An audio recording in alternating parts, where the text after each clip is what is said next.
Now let's take a deep dive into this big LGBTQ story for today. I'm Cal Gadraj, and let's queer up politics. Gay Congressman Robert Garcia eyes key House role in supporting LGBTQ voices. California Congressman Robert Garcia, the first out gay immigrant elected to the U.S. House, is quietly building support to become the top Democrat on the powerful House Oversight and Accountability Committee. Garcia, who's 47, already serves on the committee and has begun sounding out colleagues for a possible leadership run. The current ranking Democrat, Virginia Representative Gerry Connolly, announced he'll step back to focus on cancer treatment. Garcia's bid would likely draw support from both the Congressional Hispanic Caucus and the Congressional Equality Caucus, where he is co-chair. Both groups have pushed for more diverse leadership in Congress. Garcia's sharp media presence and committee work have earned him a growing national profile. He recently traveled to El Salvador to investigate the deportation of Kilmar Abrego Garcia and gay Venezuelan asylum seeker Andry Hernandez Romero. Known for calling out right-wing extremism, Garcia has repeatedly confronted Georgia's Marjorie Taylor Greene during hearings, even mocking her infamous use of explicit images by holding up a photo of Elon Musk, calling it a dick pic.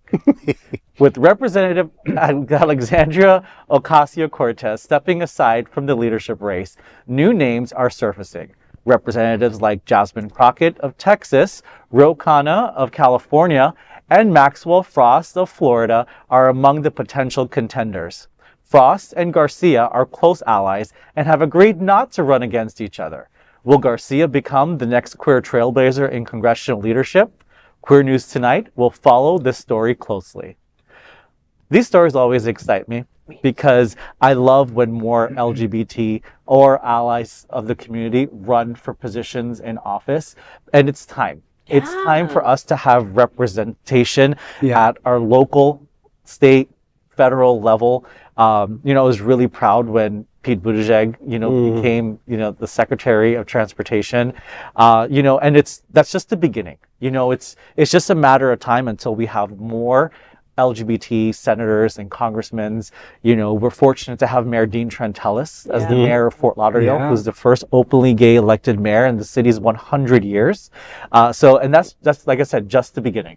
Yeah, I'm liking to see like a lot of these, like you said, very young and very energetic people coming in.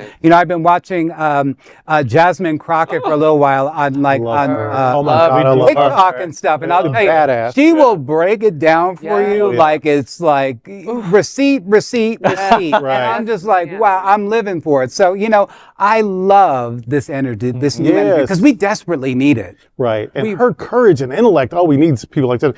And that Trump recently insulted her intellect. He doesn't like people. Always said they're not very smart. He would have to stand on a stepladder to touch the heel of her intellect. I mean, can you even imagine? But yeah, she's powerful. I love her. And Maxwell Frost, not only great, but so cute.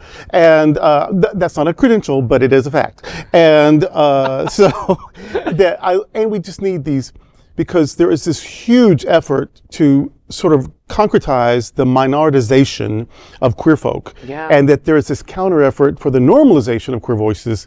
You got to pick a side, and I certainly know what side I'm on. Yeah, well said. And it's so funny, like when we talk about, I think all of us on some level at this point, we want obviously always LGBTQ representation and folks to come forward and be outspoken, but also we just want folks with a backbone. And all these people mentioned, I love Crockett, I love Frost, I love Garcia was amazing. Like that is like, he uses this kind of humor and this really, it's pointed and it's smart, and he's been really outspoken against the undue process of ICE and the detention of immigrants and migrants and those who are sent back, deported, right? And violently deported. I mean, that is illegally and violently deported. Thank you. Yeah. And but that is to just see a fairly young, motivated group of people and leaders that we could just imagine that we can imagine a future that currently just does not exist, and they exist. Like that is so often we are always like, oh, maybe one day it's happening right now, and I always want to look for that glimmer of hope that there's.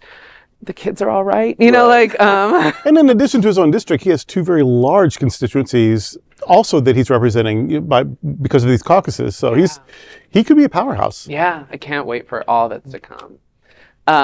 that is a big LGBTQ story for today. There is no other queer nonprofit media platform like this in the entire world.